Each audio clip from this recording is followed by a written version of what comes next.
Hi there, and welcome to Change by Choice. My name is Charlotte Froh, and I am pumped to be talking to you about one of my favorite subjects, clarity, and why it's so important. So we're going to start to dig in on how you can gain more clarity and generate more clarity in your life. And this is really for everyone, because it could just be one area of your life that you might be struggling in. It could be relationships. It could be your business.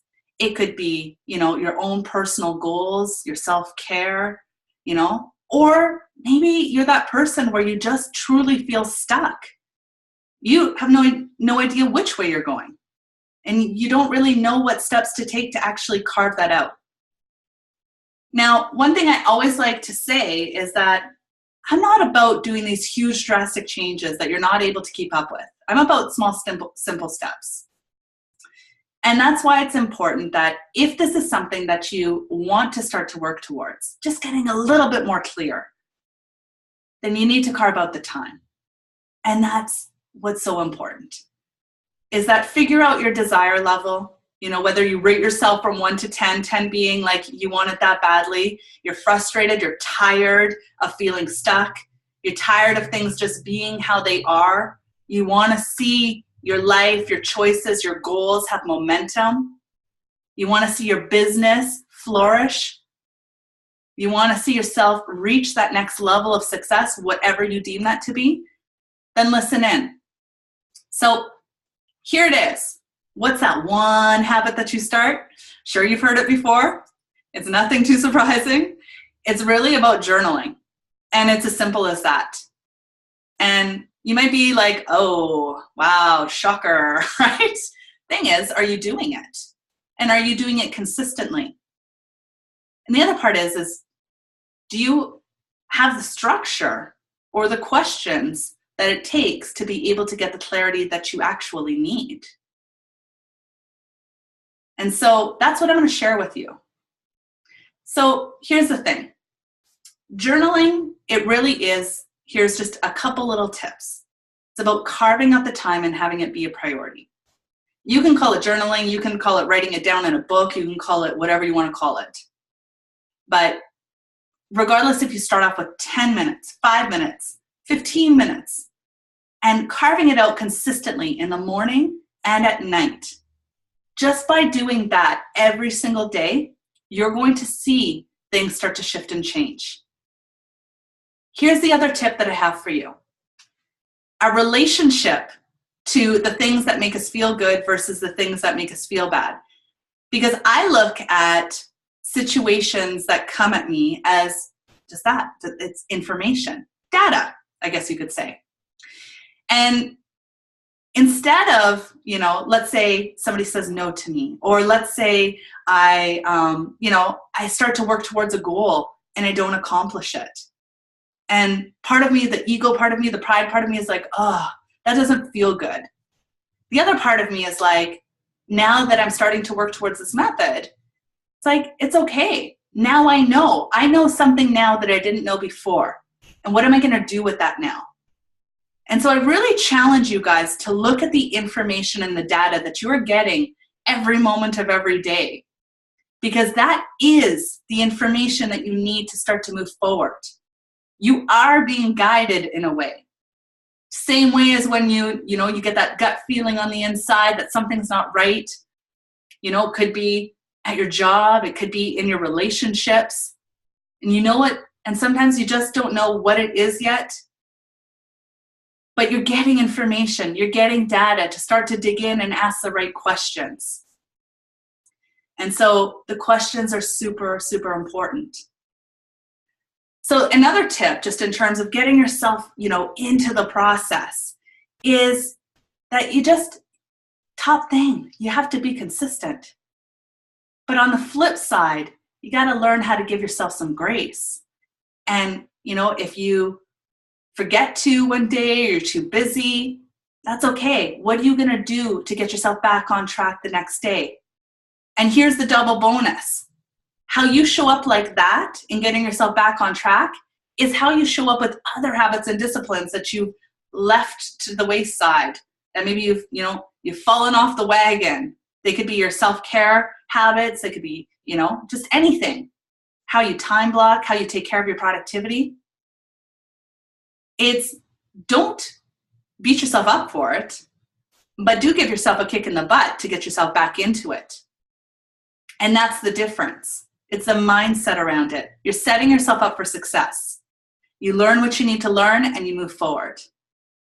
And so the other thing that I do with the information that I get from the journaling, it's a 3-step process. First one, I look at the information and I'll ask myself, is this something, especially if it's something that doesn't make me feel good or isn't something that's positive, be like, is this something that I can accept? It keeps coming up. I'm not feeling good about it. Can I accept it? And that means that I don't complain about it anymore, that I've changed how I've seen the situation. I'm okay with it being how it is. And I'm going to be good with that decision. So I'm not compromising myself. I'm not making a sacrifice. I'm not telling myself I'm going to be okay when I'm not, in avoidance of actually making the decision that would probably have to be made. But I'm truly just accepting it. So that's the first one. Second one, maybe it's something that you're like, okay, this keeps coming up. I'm not happy with it. I need to make a cut here, but I can't do it overnight. Maybe there's financial repercussions. Maybe it's tied to a job, a project, a task, whatever it might be. Or maybe it's a relationship and you haven't, done everything that you need to do to be able to make that decision. So then I would call that the planning phase. So you're clear. You know something needs to get done. You're not in denial. You're not in avoidance. You're in the planning process now. It's like, okay, let's use the example of having to let go of a job. Well, you might not be able to just quit and then the next day just not have any money coming in. Awesome. You start to plan it out. So what are the steps that I need to take to be able to move forward? Looking through updating your resume, looking through job postings, start to have a plan, set a date, push yourself, challenge yourself, be clear with yourself. And when you get clear and you become clear on one step within your life, you will see what else starts to happen. It's an incredible process. So it doesn't have to be clarity, just big picture. It can be clarity and definitive in small bite-sized chunks. Clarity is clarity. Make one choice. That's clear, right? The last one is cut it and cut it right away. It could be behaviors. It could be thought processes. It could be a person. It could be, a task or volunteer work or something where you're left like feeling obliged, but it's not working for you. It's not serving you. It's taking you away from everything else that means something to you. And sometimes things just got to go and we got to make tough choices. And guess what? When you make them, you get more clarity. You open yourself up to something else being able to come in. You're creating the space and room within your life and amazing things happen. So those are my 3 steps once you do start getting that information in from the journaling that you are going to start doing or continue doing. And if you are already doing it, fantastic. I want you to ask yourself, do you have the right questions that you're asking yourself each day so that you're actually getting the right data that you need to move yourself forward? It really is about the questions. I can't preface this enough.